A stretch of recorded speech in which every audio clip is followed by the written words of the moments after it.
In 2004, shortly after the release of Halo 2, IGN published their review, giving Halo 2 a 9.8 out of 10. 8 years later, upon the release of Halo 4 in 2012, IGN published their review of Halo 4, giving it a 9.8 out of 10.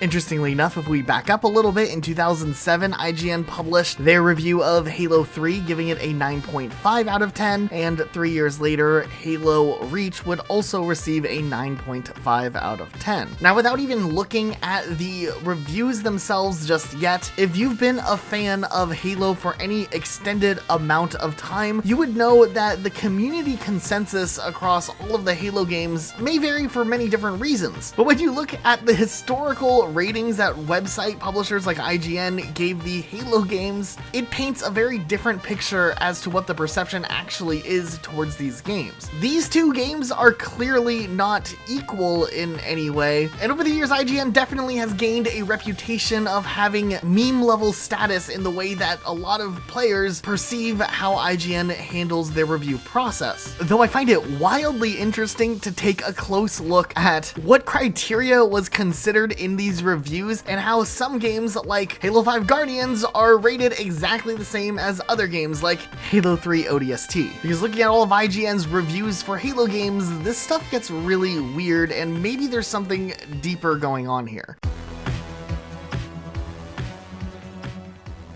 But before we get into the rest of the video, we want to give a huge shout out to today's sponsor, Mech Arena. Mech Arena is a super fun shooter game you can play right there on your phone. A big plus in Mech Arena is that the whole game is designed to offer you a short and intense match on tightly designed maps. You're literally able to pump out 2 or 3 matches in less than 10 minutes. Usually, you guys know we like enjoying shooter games on Xbox and PC, but Mech Arena actually feels pretty nice and smooth on your phone and doesn't feel anything like any other of the slower mech shooters that we've played. The fast-paced gameplay with action-packed matches tied together with maps that are perfectly crafted for that constant action, this game feels really unique. They got a ton of different mechs that you can unlock that all have their own unique stats and weapons. For example, there's Killshot, who has one wheel, but he's faster than some of the other mechs. There's Panther, a heavy attacker type that can take a few extra hits, and a support mech, MD, that can heal your team. There's a big variety in different playstyles that you can try out. This month is huge for Mech Arena. You got the new Season 9 Battle Pass with a ton of rewards and skins. Then it's also the 1-year anniversary packed with events and special prizes that you can get, including a new sniper weapon and the new pilot Archangel. Now here's the best part, it's completely free to play on Android and iOS. You can use our personal link or scan the QR code to get bonuses worth $25. We're talking about 1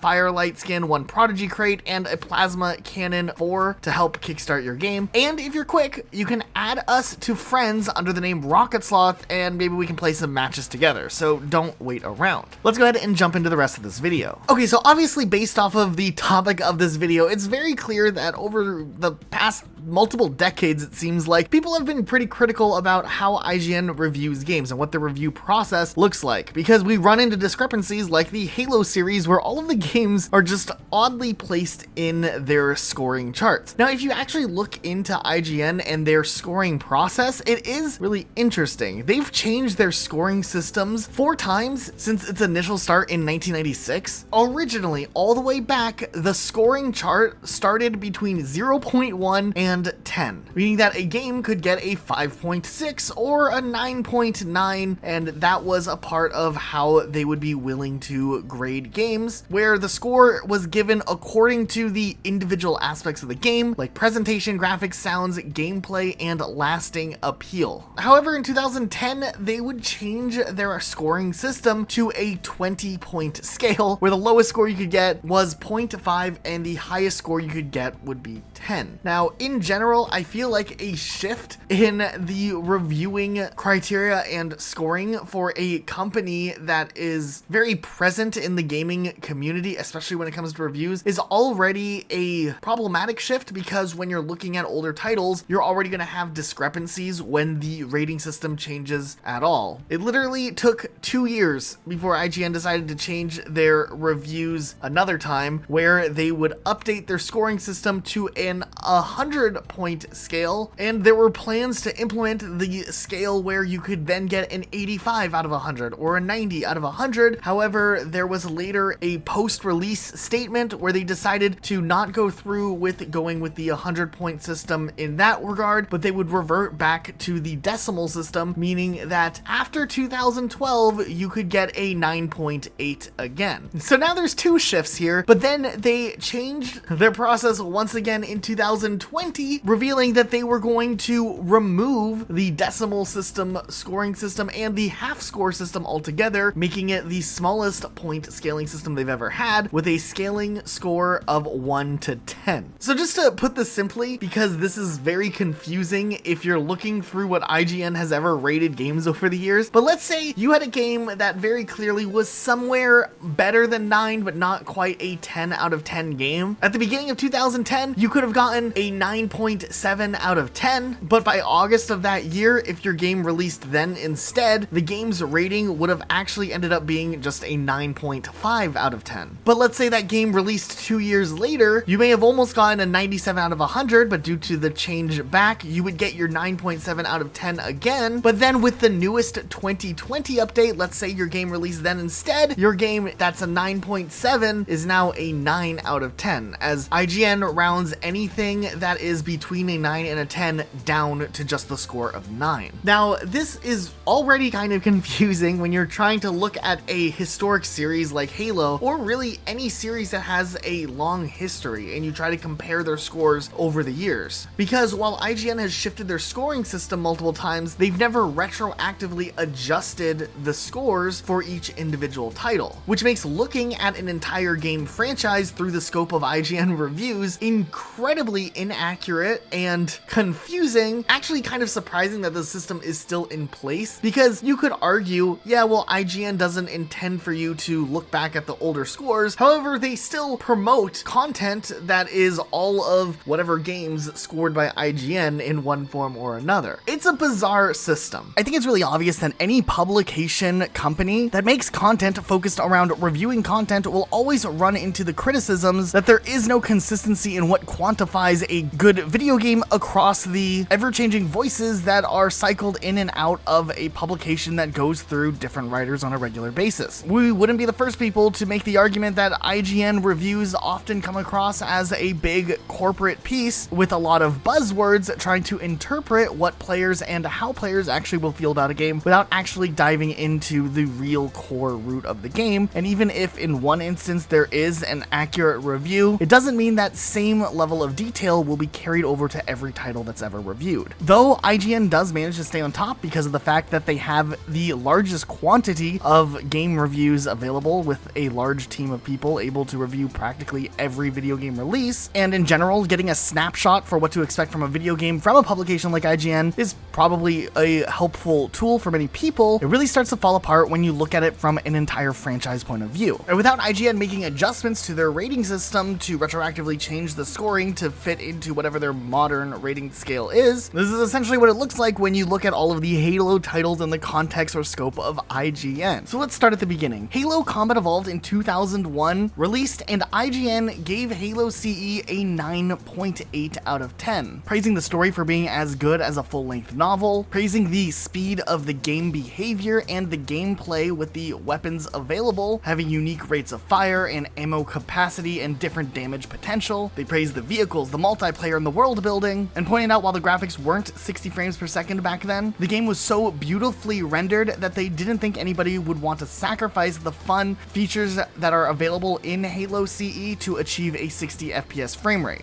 They praised the sound, the music, and concluded that this game was deserving of a 9.8 out of 10, and even went as far as to say that the game is worth the $350 price tag to buy an Xbox and Halo Combat Evolved. But then 10 years later, Halo Combat Evolved Anniversary comes out, and this is the general consensus of the campaign side of the review. Okay, an 8 out of 10. In 2004, Halo 2 released, and IGN praised the game for essentially living up to all of the hype that was surrounding the game before its launch, praising all of the big improvements from the previous Halo game, the introduction of multiplayer and Xbox Live and how much fun that was. And the only real criticisms that they had for Halo 2 was that there wasn't online co-op, and some of the cutscenes looked a little bit awkward. Halo 2 scored higher than the original Halo CE with a 9.8 out of 10. Halo 3 would release in 2007, and IGN would praise a lot of Halo 3. They pointed out the addition of Forge mode being a big deal, the new multiplayer multiplayer, the new weapons, vehicles, and equipment that were added into Halo 3 were praised, and the visuals in general. However, I did find the argument for why Halo 3 wasn't as deserving of a perfect 10 out of 10 is a little bit interesting. If you take out the campaign, this game is an 11 out of 10. So what did they give Halo 3 after that? A 9.5 out of 10. Okay, to be fair, they did add a little bit more context as to why they felt that this game was not deserving of a perfect 10. And that's the basis that they set up. They didn't say that this game earned all the way up to a 9.5. They picked out the shortcomings to point out why the game wasn't deserving of a 10. Playing single player, you'll have the Arbiter often as your co-op buddy just sort of being run by the AI. He's an asstard. He'll just be staring at walls sometimes. He won't shoot. He dies a lot. I'll tell you what, those Covenant guys, they like to get shot in the face quite often. In 2009, ODST released, and this one's really interesting to me. Halo 3 ODST only got a 9.0, when in comparison to the other Halo games, you can see that this is lower. They praised the storytelling and the firefight mode, along with the fun gameplay. They criticized the old maps from Halo 3 being repacked on a second disc. But then the other thing that was a hit against ODST was cooperative play with your friends. You might be wondering how Bungie managed to weave 4-player co-op into the mix. Hey, where's the fight at? Take a guess, genius. The answer is that they didn't. It's just slapped on, and it's totally at odds with the focused and powerful storytelling. The co-op oddities carry over into the firefight mode, where there isn't any matchmaking. If you don't have any friends online to play with, you won't get the most out of this awesome addition. I just find it interesting how they complain that the game doesn't feel like it's built for co-op and it's just slapped on there, and then also complain that the game didn't have co-op matchmaking. Well, at least next year Halo Reach would be interesting because this game did have co-op matchmaking and a fresh brand new multiplayer. Actually, Halo Reach may have all of the little nitpick complaints that were made across all of the older Halo games to maybe finally warrant a Halo game getting a perfect 10 or a score close to a perfect 10. Reach had everything that IGN seemingly could have ever asked for across all of their reviews thus far. It was the complete package, intense story, the replay value was there, there's great sound. It's amazing. 9.5 out of 10. In their overall conclusion to the review, they didn't even say what criticisms they had to not give this game a 10. Rarely do we get a game so feature-rich and flexible as this. Almost every aspect, from the excellent story-driven campaign to the robust multiplayer suite, feels like it could stand on its own as a complete product. Yet you get them all in this one single package. It's clear that Bungie put its heart into Halo Reach, drawing on a decade's experience with the franchise to make something fresh and fun, yet familiar.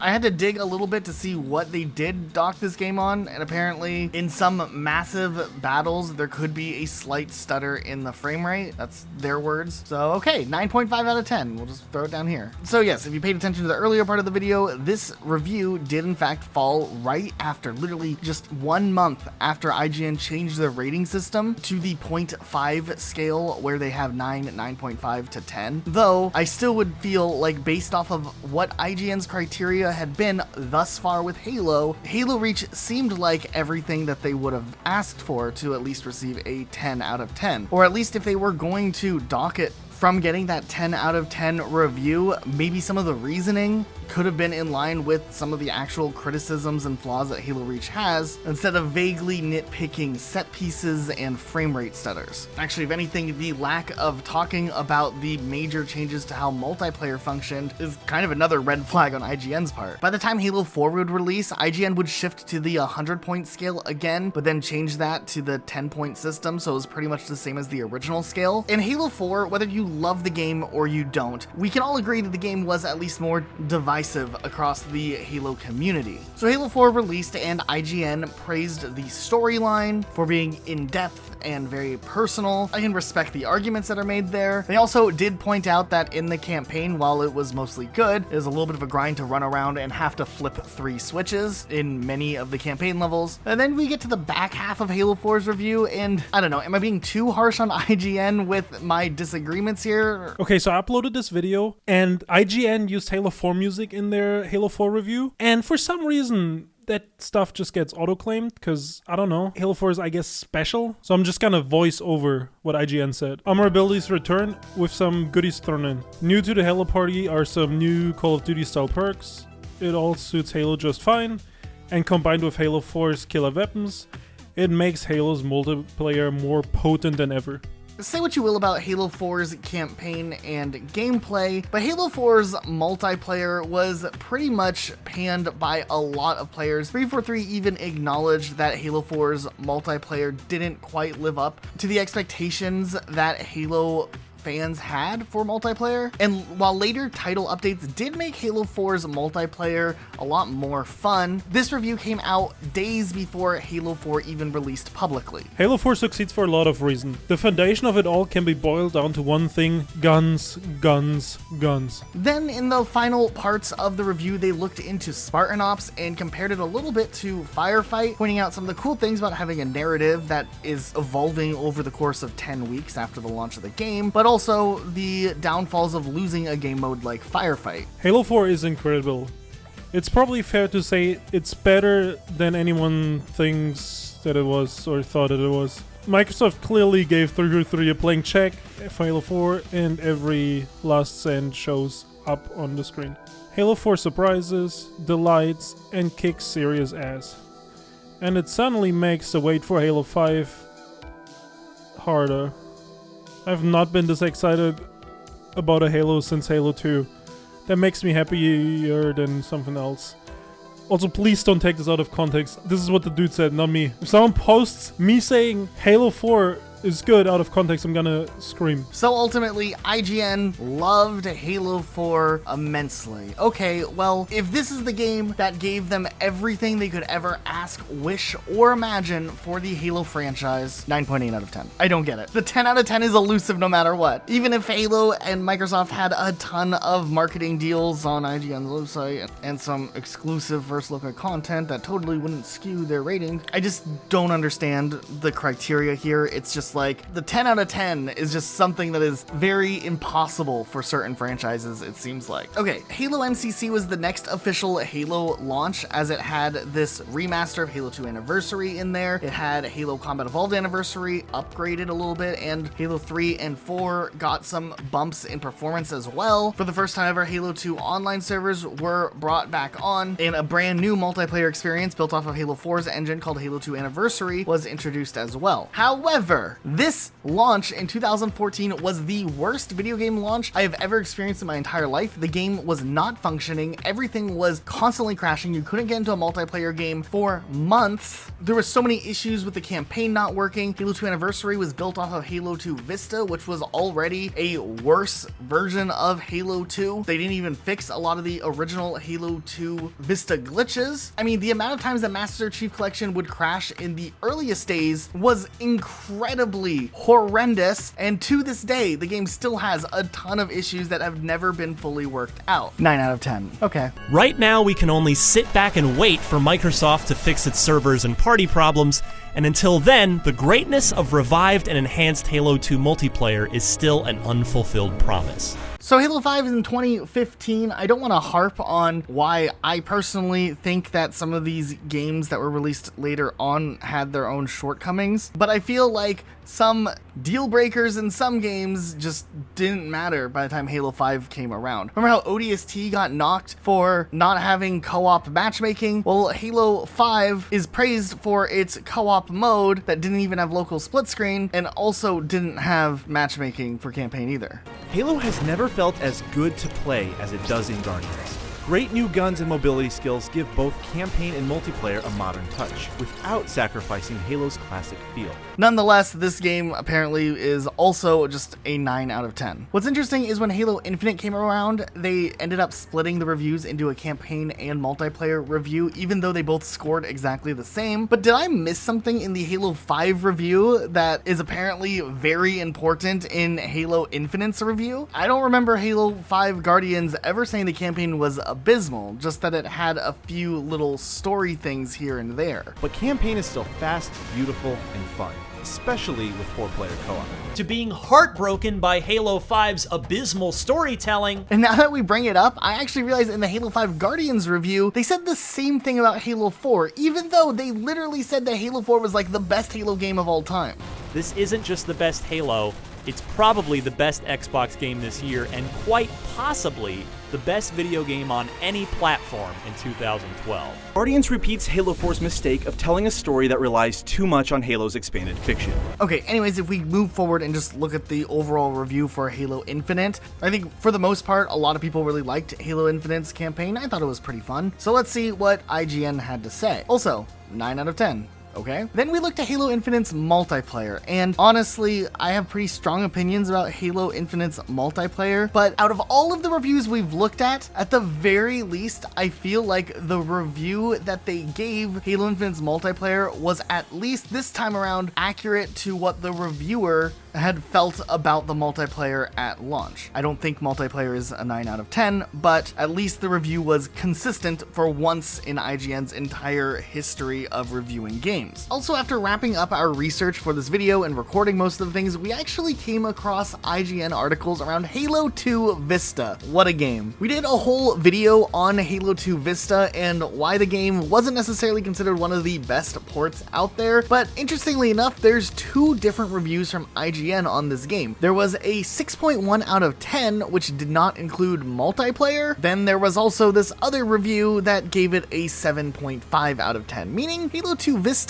is the lowest rated Halo game of all time. And despite the fact that Halo 2 Vista did have some technical problems, I don't know if I necessarily agree with this being rated as low, considering how highly they praised the original Halo 2. Yeah, there's some downsides here, but I don't know if there's enough to warrant this massive of a drop, considering the type of drop that they put on Halo CEA, and that didn't even have an actual multiplayer with it. It just had Reach DLC. Nonetheless, we did think it was warranted that we updated and added this part to the video because it's interesting to say nonetheless. Ultimately, at the end of the day, it is just interesting to look at the history of Halo through the scope of what IGN has looked at Halo, and it is just interesting how comparatively these Halo games fall in line. Now, of course, in general, a 9 out of 10 is a great score, but when you put it into the context of how the rating system has changed, but also how sometimes the goalpost also changes, it is really interesting. If you enjoyed this video, make sure you are subscribed with notifications on for more videos like this, and if you've been a fan of our channel for a while, maybe you could consider supporting us on our Patreon page. Huge shout out to our patrons who have supported us so far. This helps support our channel since there's two of us working away grinding at these videos, and we'll see you guys all next time with a brand new video.